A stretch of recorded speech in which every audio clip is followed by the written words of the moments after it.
Well, again, thank you for joining us today for our final session of the 2020 AgrAbility Virtual National Training Workshop. My name is Paul Jones. I'm the manager of the National AgrAbility Project at Purdue University. And this afternoon, we're going to be talking about outreach and assistance for socially disadvantaged farmers and ranchers and veteran farmers and ranchers. We have multiple presenters today, two from the National AgrAbility Project, Chuck Baldwin and Ed Sheldon. Tamika Peebles comes from the Peoples Foundation, and John Jamerson is with the Legacy Farming and Health Group, and they'll be all talking in turn today. Some of you may not be familiar with AgrAbility. We are sponsored by the U.S. Department of Agriculture and focus on disability issues in agriculture. Every AgrAbility project is a partnership between a land-grant university and at least one nonprofit disability services organization. Right now, there are 20 projects around the country that are funded by USDA, and there is one national AgrAbility project in addition to those. Again, that's led through Purdue University's Breaking New Ground Resource Center. We have several partners on that grant, including Goodwill of the Finger Lakes, APRIL, which is the Association of Programs for Rural Independent Living, Colorado State University, and Washington State University. We have much more information about AgrAbility at agrability.org. Please feel free to check that out. Many resources and also more than 80 archived webinars. At this point, I'm going to switch our presentation, and I'm going to, I'm going to turn it over to Ed Sheldon, who is a member of our National AgrAbility Project staff. Okay, thanks, Paul. We really have twofold purpose for our presentation today. We've got several speakers, so we're going to have to move through, or I'm going to have to get through my part so everybody else can have their section. But the bulk of the program, we're going to be talking about a very cool project that National AgrAbility is joined up with two other organizations, Peoples Foundation and the Legacy Farming and Health Group, for a project called the LIFE Project, or Legacy Innovation Farming Economics. But before we get too deep into that program, or to our particular program, we want to talk about the USDA program that made that project possible. Outreach and assistance for socially disadvantaged farmers and ranchers and veteran farmers and ranchers, otherwise known as the 2501 program through USDA. Fortunately, there is a short version of the title, the 25, so I will usually use 2501, or I won't get done if I use the whole title of the program. A little bit about what the 2501 program's purpose is. Basically twofold. As most of you are probably aware, there is a virtual alphabet soup of USDA programming out there aimed at farmers and farm production, whether it's NRCS, FSA, Extension, Rural Development, AgrAbility itself is a USDA program. The overriding purpose of the 2501 program is really to help assemble all of those various resources in USDA programming and make them more accessible and more used by socially disadvantaged farmers and ranchers and veteran farmers and ranchers. In a nutshell, the program is really there to help make those folks who have been traditionally underserved by USDA programs, make those programs more accessible and more used by that audience. So a little bit of the history of the program. It's not new by any means. It started in 1990, which is 30 years ago. For some of us, it's kind of scary to realize that it has been 30 years since 1990, so it's been around a while. The program is now housed in the USDA Office of Partnerships and Public Engagement. What does socially disadvantaged mean? For the purpose of the 2501 program, it's very specific. African American, American Indian, Asian American, and Latino farmers are specified in in the program language as eligible or as being socially disadvantaged. In 2014, the program was expanded to include veterans as well, not necessarily that fall into one of the previous categories. They just have to be a veteran. For the AgrAbility folks, it might be interesting to note that disability is not a defining factor as a socially disadvantaged. Obviously, it doesn't mean that there isn't a role for AgrAbility programs in the 2501 projects, which we'll talk about later, but disability is not one of the qualifiers. Over the course of the 30 years, there's been over $135 million distributed out of this program. This past fall, which was the most recent funding cycle, that was awarded. There was, I believe, 33 programs or 33 successful applicants, and a little over $16 million was distributed. So quite a bit of money that can available, shows a pretty good commitment on USDA's part to really expand their services to the socially disadvantaged audience. Not going to go through these quite individually. Basically, there are 5 priority areas. Any organization that submits a grant proposal to this project or to this program needs to address at least 2 of these priority areas.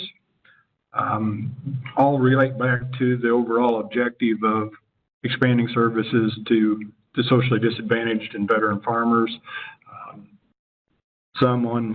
A couple relate to technical assistance, where we're actually providing agricultural education or targeted education to farmers, building relationships with local USDA programs. And again, we think a lot of USDA programs is the NRCS and the Farm Service Agency, but that also includes Extension and, as I said earlier, AgrAbility ourselves.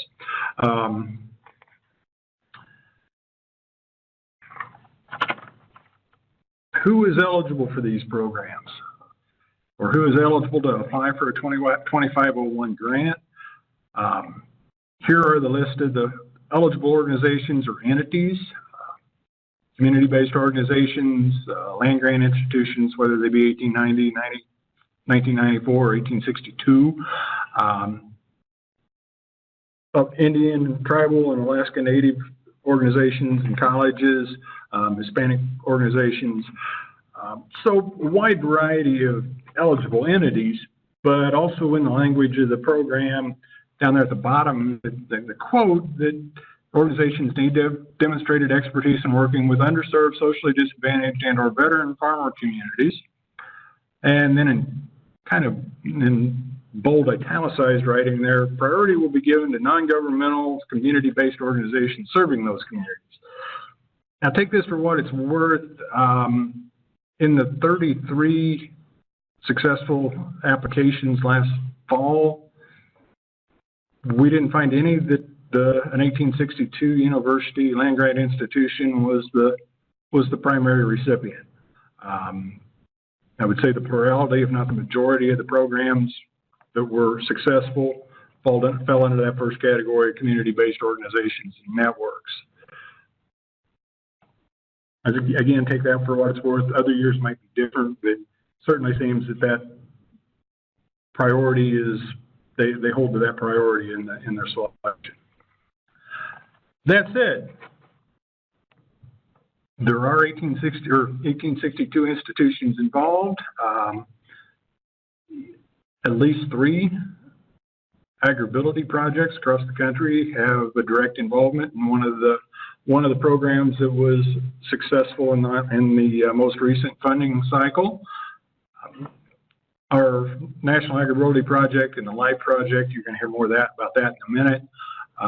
But we have three different programs where AgrAbility does have a direct connection. It's interesting that they're all very different, even though they all apply and address those same needs and objectives for the overall program. They go at it in a very different way. Again, we have our national scope program that you'll hear more about here in a few minutes. Wisconsin has a project. It's a statewide project with the primary recipient is Easter Seals of Wisconsin, which is a longtime partner with the Wisconsin AgrAbility, and also University of Wisconsin Extension. Excuse me. This program's targeting technical assistance and outreach primarily to Hmong farmers and to veterans. In Missouri, we have a project that's even more targeted, I guess, to a smaller geographic area, to a couple of counties in the southwest part of the state. Again, a community organization is the lead agency, Springfield Community Gardens, in cooperation with Extension and Missouri AgrAbility. So very different ways of going about it, but all three programs were able to benefit from the 2501 grant opportunities. And with that, that leads me right into passing the torch over to Chuck, who is going to expand on how state and regional projects can take advantage of this opportunity. Okay, am I on good here? Yes, sir. All right, thank you. Well, let's consider the potential benefits of partnering with nonprofit or grassroots organizations with the AgrAbility project in a subordinate role. We're going to start with the foundational advantages of building relationships or building collaborations. A little technical difficulty here, changing. There we go. Okay. An AgrAbility project at an 1862 or 1890 and a nonprofit working with socially disadvantaged ag populations goes together really beautifully. The AgrAbility project doesn't have to figure out where many of the socially disadvantaged ag workers are, and the nonprofit gains a fair amount of clout by partnering with a university led by qualified staff. Both of them benefit from an increased network of staff and clients, and the quality of work tends to increase while the costs for staff remain the same or perhaps decrease with the corresponding increase in number of people being served. Now, the obvious benefit of partnering on a 2501 grant is that it provides increased funding for staff and or program outreach, so it strengthens the existing programs that an AgrAbility project may have. It improves AgrAbility's image, both in the eyes of the U.S. government as we work with our partners, and in the eyes of potential clients who need to see us as being inclusive in our outreach. It helps generate new ideas that can give new life to ongoing programs, and it increases AgrAbility's exposure to new audiences. We also reach a whole new audience, and that's the many clients, staff, volunteers, and networks of the partner organizations. So it multiplies our impact way beyond what we could ever do as a solitary organization. The name chosen for our 2501 project is the Legacy Innovation Farming Economics, or LIFE project. And when you hear our partner share in just a minute, you will understand why the name fits. According to the 2017 Census of Agriculture, there are 46,000 black farmers in the USA and another 370,600 plus agricultural producers who have served or are currently serving in the United States military. That's over 416,000 farmers in these two groups that would be qualified for services under the 2501 grants. And the problem is that many of them lack the knowledge, the training, or the resources to expand in order to become more economically viable in their agricultural endeavors. Now, there is evidence that socially disadvantaged farmers are beginning to use a few of the USDA's services and programs, but many of them remain unaware of the available programs that the USDA has, or perhaps they're uncomfortable with pursuing them due to past negative experiences. Therefore, many of these individuals have yet to benefit from the USDA-based educational or technical support services like those that are provided by the Cooperative Extension Service, the Natural Resources Conservation Service, or AgrAbility. The overarching goal of the LIFE project is to contribute to the success of these socially disadvantaged and veteran farmers and ranchers who reside in the 35 states served by the 3 partners on this organization by increasing their awareness and utilization of USDA programs and services through our already established networks between the 3 of us, National AgrAbility Project, Legacy Farming and Health Group, and Peoples Foundation.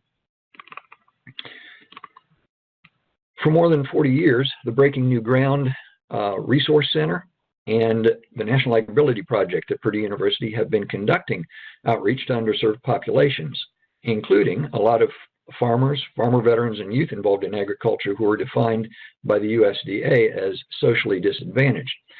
During the past 6 years, Breaking New Ground and the NAP have added an underserved populations outreach coordinator and a veteran outreach coordinator to assist AgrAbility in increasing opportunities among minority farmers and veterans with disabilities interested in agriculture. So when the RFA for the 2501 grants came out this past year, 2019, the NAP saw it as an opportunity to leverage the funding we had received and to further extend AgrAbility services to socially disadvantaged farmers and veterans. As part of the NAP staff, I first met John Jamerson, an African-American farmer from Indiana, at the 2018 National Black Farmers Association Annual Conference. John is also the founder of the Legacy Farming and Health Group, and last year he was considering applying for a 2501 grant. Well, the National AgrAbility Project wanted to work with John, and through a series of circumstances, we decided that the best chance for being funded would be to have John's organization, Legacy Farming and Health Group, take the lead in submitting the proposal.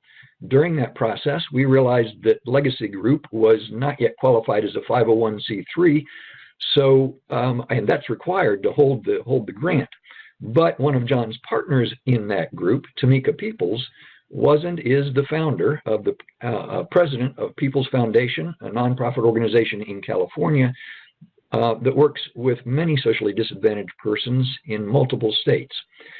So in the end, while John's Legacy Farming and Health Group has the organizational lead in the 2501 project, the grant itself is held by the Peoples Foundation, so that the Legacy Group and the National AgrAbility Project are the subcontractors.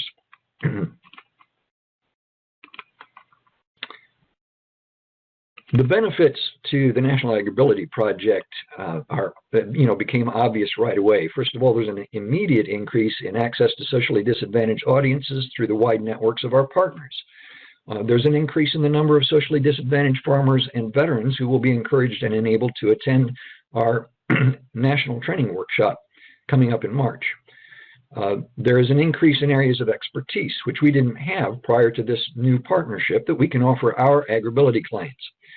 Through our partners, we can now offer information and training in such things as farm succession planning, entrepreneurship training, agribusiness and product training, high tunnel construction, value-added training, etc. And those don't count the intangible benefits of simply working and growing together in partnerships with staff and personnel of our partner organizations. Learning better methods of breaking down racial and ethnic boundaries for the sake of a unified cause, improved cross-cultural communications, multiple new friendships that will continue long after the official project is over. So I now have the privilege of introducing you to the 2 founders of our partner organizations. Tamika Peoples is founder and operations director of Peoples Foundation and its Veterans Agribusiness Program. She is a vivacious professional in every sense of the word, having served more than 30 years in executive management and program management roles, while she successfully founded and ran businesses and nonprofit organizations. Tamika is also a veteran, having served nearly 10 years in the United States Air Force. John Jamerson is the founder and operational leader of the Legacy Farming and Health Group, which is a very diverse group of professionals that, while it includes primarily socially disadvantaged farmers, also includes business owners, USDA representatives, university personnel, value-added entrepreneurs, processors, doctors, nutritionists, market owners, manufacturers, and cooking chefs. This is diversity at its best. John has over 25 years of farm operation management expertise, and he is a master gardener for Gibson County through Purdue Extension Program. He has the lead in the organizational introduction of key USDA 4-H, FFA, and AgrAbility programs to the underserved farmers and ranchers in our project. So at this time, I'm going to ask Paul to pass the mic to Ms. Tamika Peoples and then on to John Jamerson when Tamika has finished sharing.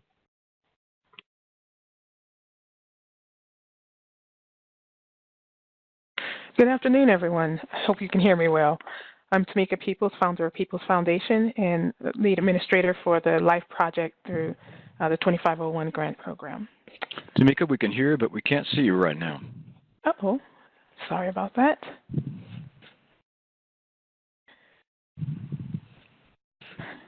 Hope that's better. There we go. Thank you. Here I am. So I'll get right into who Peoples Foundation is and our role in the LIFE project with our partners, National AgrAbility Project and Legacy Farming and Health Group. Peoples Foundation is made up of a core team of dedicated members committed to our vision of improving communities. Led by myself, Tamika Peoples, and our board of volunteers, Brandy Bowie. She leads our project management and outreach direction. Deborah, she's head of secretarial and treasurer roles. Adriana, who's our community relations specialist and all-around HR support. And Camilla, who overall leads and supports the project support specialist for the LIFE project. Peoples Foundation is an organization that was established in 2014 in California. We are a veteran nonprofit organization, and we look to support youth in STEM program outreach.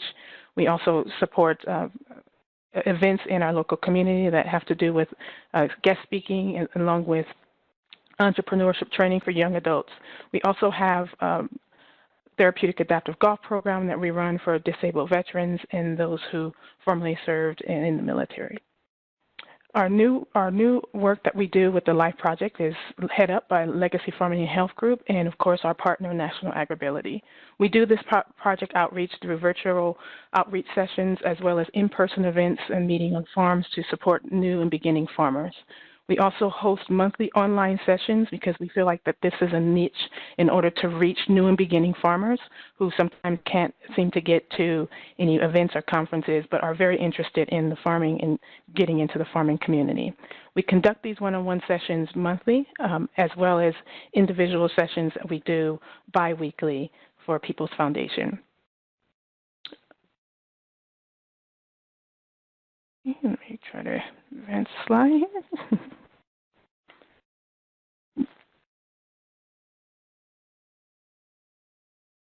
It's important to share the purpose and the goals of the LIFE project with the team.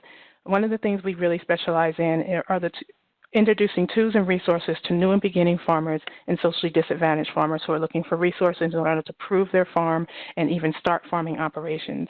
That's where the work of the LIFE project is most important in the partnerships that we have. We look to provide key tools and resources, USDA information where they can leverage all the tools and resources USDA has and can provide for their new farm and ranch.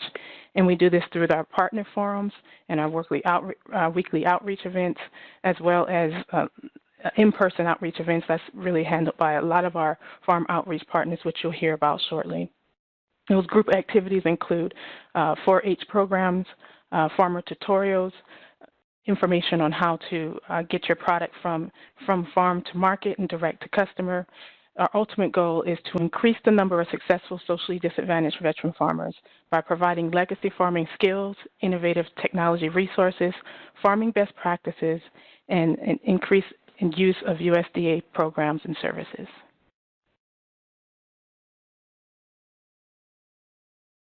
So the key question is, what role does each partner play in the execution and outreach for the LIFE project?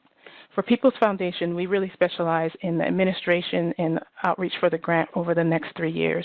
Our role is to make sure that we cohesively operate as a team and that our partners are able to be supported in conducting their outreach forums, whether that be virtually and in person. Our Legacy Farming and Health Group partners, which you'll hear from John here shortly, they conduct a multitude of outreach forums in 4-H, aquaponics, hoop house instructionals, and many more. The benefits of this partnership is continually reiterated by Chuck, is the tools and resources that we can provide to new and beginning farmers, socially disadvantaged farmers, as well as veteran farmers. It's really important that we provide these resources and increase their national outreach and be able to infuse that into more grassroots farming organizations like the ones we are working with, and to increase their utilization of USDA programs, in fact, their knowledge of those programs so that they can use them more readily in their communities. This is a true team effort between Legacy Farming and Health Group and the several organizations associated with conducting these workshops, as well as People's Foundation's role in doing the virtual one-on-ones and sessions to support those workshops, and of course our partner National AgrAbility Project. We couldn't do it without each other, and we're really looking forward to the next 2 years of operation in this grant and outreach that we're doing to new and beginning farmers. And without further ado, I'll turn it over to my teammate, John, so he can share a bit more about Legacy Farming and Health Group and their outreach.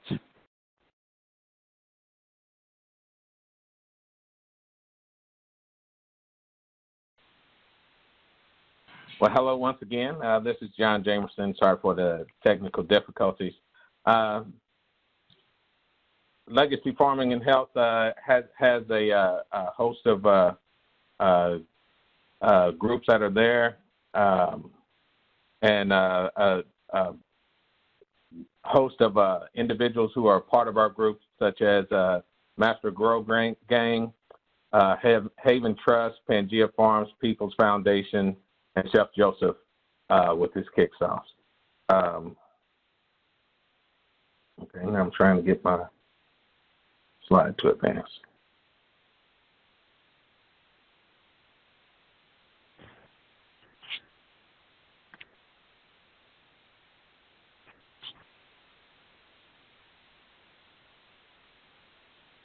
So try again, John, and I've made you the presenter. Okay. Far left side. Yeah, that's what I'm trying to hit. Wrong. Why don't you, I'll just go ahead and advance your slides if you can tell me when you want to advance. Go ahead and advance. Go ahead and advance to the next one. And you might want to hold your phone a little closer. It's a little bit hard to hear you. Okay. Okay. So Legacy Taste of the Garden started with a group of us from Laos Station, Indiana. My father-in-law, who is from Laos Station. Laos Station is the last remaining African-American settlement in Indiana. My wife and my sons came together, started our business, and part of our business is to create, to maintain, pass down, and to continue. Go ahead and advance. My father-in-law, Norman Greer, is part of Greer Family Farms. They have been in Laos Station since 1855. Laos Station is a part of the Smithsonian African American Museum of History, and my father-in-law, Norman Greer, is also a part of that, and he's known to be the last remaining African American farmer who's still farming family-owned land that they own pre-Civil War. Go ahead and advance. We teach different styles to the youth on how to grow vegetables. That's part of what we do. Part of what we do is training. So we have raised beds, hoop house, and aquaponics that we teach them. Go ahead. Advance. We introduce them to the wide world of agriculture, everything from rodeo to marketing to urban gardens. Go ahead and advance.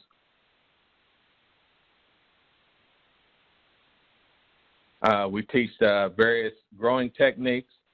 We show them traditional growing patterns. We show them how to grow in urban areas where the soil is not good. We show them bucket irrigation opportunities to grow, urban garden classes, and we also teach junior master garden programs to the youth. Go ahead. Thank you. We teach them about marketing and harvesting. Here we have some of the youth that we had in our program from last year's summer youth program, where they were learning how to grow and everything. Go ahead and advance, please. And it shows about our partnerships that we created. As Chuck has stated in the past, we met at the National Black Farmers Association, and here's a few pictures of that.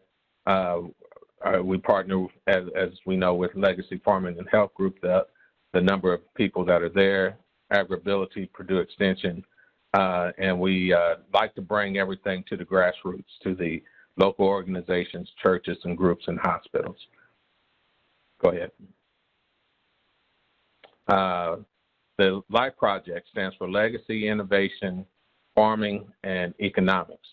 Legacy deals with the who you are, your family, your location, and your community. The innovation, we teach about the different styles. The farming is about growing the produce and the value of it.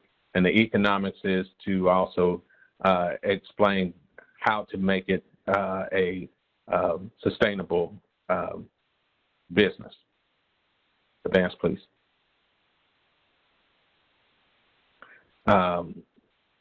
As we have here, teamwork makes the dream work. We show that it takes a community, as they say, to make everything work together. I've been fortunate to have Chuck and Ed and Paul, as well as Tamika and the rest of our group, be able to come together. As you can see, we're at several locations, getting together, working together, learning together. And, you know, due to the ability of having everyone there as a team is what makes us stronger. It's not about one individual or one individual group. It's about us as a whole. Advance, please. Here we show about our outreach, our training, the different workshops and conferences and networking that we do. Our outreach is to new farmers, to young farmers, the youth, the veterans, urban farmers, disabled farmers, and ag-related businesses. Our training is in hoop houses, scholarships, with the Peoples Foundation, aquaponics, with the things that AgrAbility adds in, value added. Our workshops are with the USDA that comes in and helps to explain the things that they're able to do.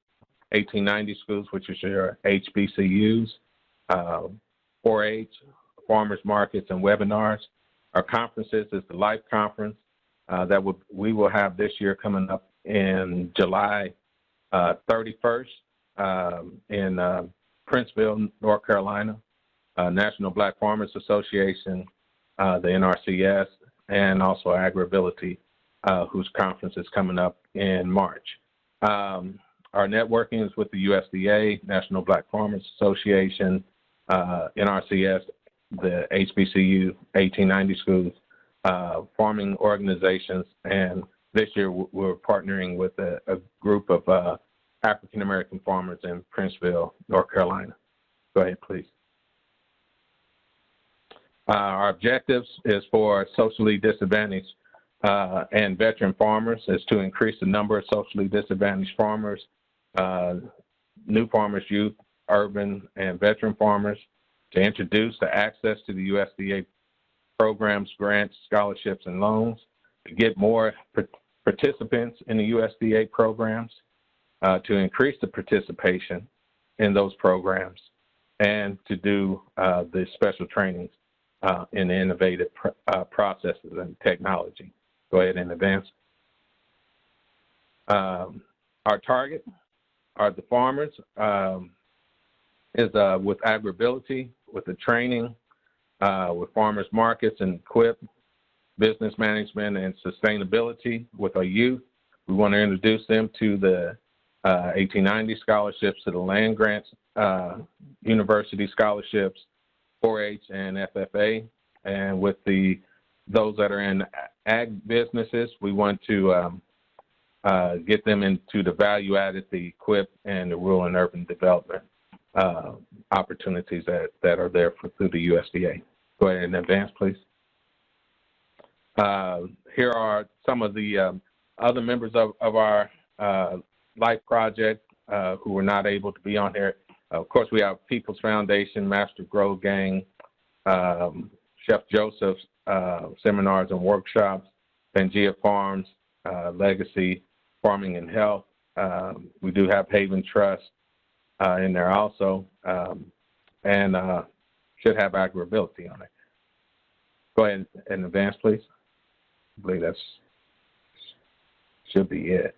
If not, so with that being said, if there's any questions or comments, I believe we're open at this time. Okay, thanks very much to all our presenters.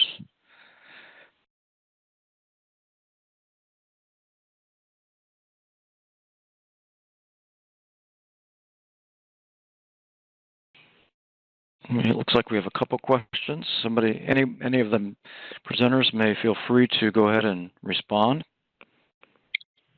Are any workshops planned for 1890 universities? Yes, we are working on the possibility of a workshop in North Carolina this coming summer to coordinate with the Life Projects conference. That has not been cleared with North Carolina A&T University yet, but they are working on that, and so we're in communications, and we'll let everyone know as soon as that is confirmed. In order to participate in the Life Projects online training, there's a link on People's Foundation page, and you may also be able to find it on AgrAbility's page to sign up for our monthly Zoom sessions, which happens the third Thursday of every month. That link we can also share in the chat. John, would you like me to share that, or would you like to share it? We can definitely provide it as an after-conference action to get out to the participants. Okay, thank you.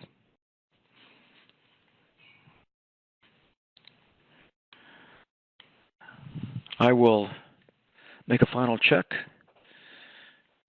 see if there are any other questions or raised hands.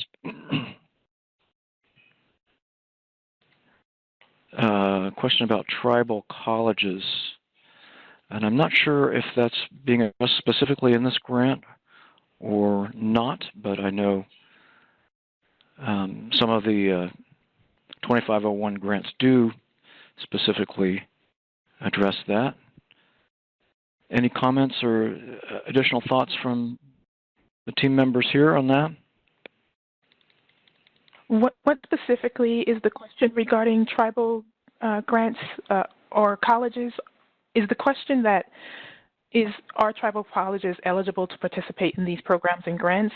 I believe the answer to that is yes. In the 2501 program, tribal is considered one of the target areas, but I think I want to understand the question a little bit more, if I may. Yeah, I'm not sure. It may be that they're definitely addressed in the 2501 process. I guess one of the questions was whether there would be anything for tribal colleges specifically in the Life Project, and I'm not aware that there is at this point. Not at this point, but we are not at this point, but we are always open to helping new and beginning farmers. And so whether you're considered part of a certain demographic or not, we are certainly open to helping new and beginning farmers. So if there's any questions in that regard, please don't hesitate to reach out. Okay, thank you. Well, I believe that's the end of our questions and the end of this presentation, and also the end of this AgrAbility Virtual National Training Workshop. So again, please look for the archived sessions coming soon to the agrability.org website. You can also find information on People's Foundation website, as was referred to, for more information about this specific project. And so with that, we thank you all for your participation today, and many of you for previous days also. And we wish you a good rest of the day.